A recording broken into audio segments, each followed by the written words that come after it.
ملکہ زبیدہ جو ہے یہ ہارون الرشید کی بیوی ہے، لیکن اتنی صالحہ تھی کہ جب ہارون الرشید نے چاہا کہ میں اس سے نکاح کروں تو اس نے کہا کہ میں اپنی مرضی کا حق مہر لوں گی۔ تو اس نے کہا کہ ٹھیک ہے، بادشاہوں کے لیے کیا مشکل ہوتا ہے حق مہر ادا کرنا۔ تو اس نے کہا کیا حق مہر لوگی؟ کہا بغداد سے نہر نکالو اور عرفات تک پہنچاؤ، یہ میرا حق مہر ہوگا۔ اور یہ بڑا مشکل کام تھا، اور اس کے لیے اس زمانے میں جو ہے وہ کتنے پیسے خرچ آئے اور وہ نہر نکالی گئی۔ اور جب وہ نہر جاری ہو گئی تو جو خادم تھے انہوں نے آ کے حساب پیش کیا ملکہ کو کہ یہ اس کا حساب ہے، اتنے پیسے خرچ آئے ہیں۔ تو نہر کے کنارے جب وہ دورہ کرنے گئی، دیکھنے گئی، تو انہوں نے حساب پیش کیا تو اس نے کاغذ پھاڑ کر کے نہر کے اندر ہی پھینک کر کے کہا ترکنا الحساب الی یوم الحساب، ہم اس کا حساب یوم حساب پہ چھوڑتے ہیں۔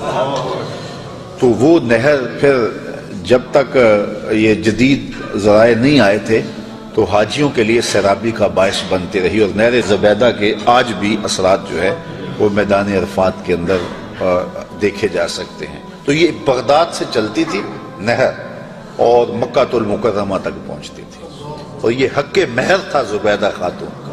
اور یہ زبیدہ خاتون جو انتہائی نیک اور صالحہ خاتون تھی، یہ حضرت بہلول دانا کو ڈھونڈتی رہتی کہ ان سے کوئی دعا مل جائے، کیونکہ یہ مجاذیب میں سے تھی۔ مجذوب وہ ہوتا ہے کہ تجلیات کے وفود سے جس کا شیشہ عقل ٹوٹ جائے اور وہ جو کہہ دے اللہ وہ کر دے۔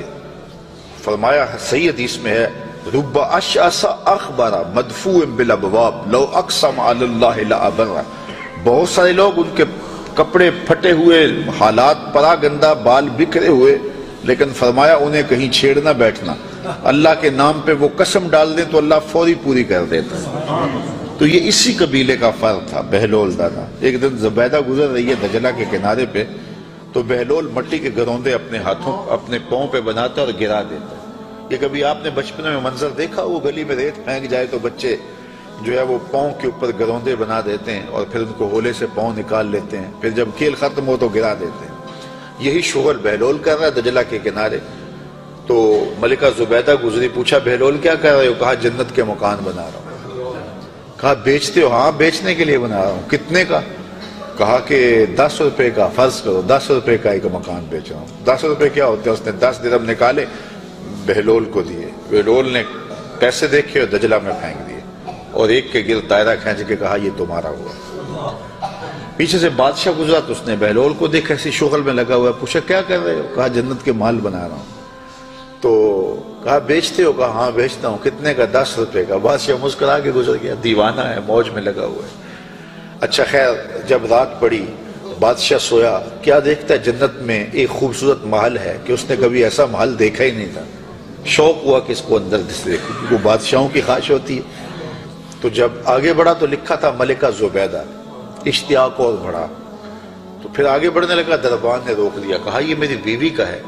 کہا دنیا کے ضابطے اور ہیں، آخرت کے ضابطے اور ہیں، اجازت کے بغیر نہیں جا سکتے۔ اتنے میں آنکھ کھل گئی، بادشاہ بے چین ہو گیا کہ کون سا اس نے نیک عمل کیا ہے کہ جنت میں اس کے نام کا محل دیکھا ہے۔ تو اس نے ملکہ کو بیدار کیا اور کہا کہ کیا ماجرا ہے کہ میں نے یہ خواب دیکھا؟ اس نے کہا میں نے تو کوئی خاص عمل نہیں کیا، وہی معمول کی عبادتیں ہیں، وہی نیکیاں ہیں۔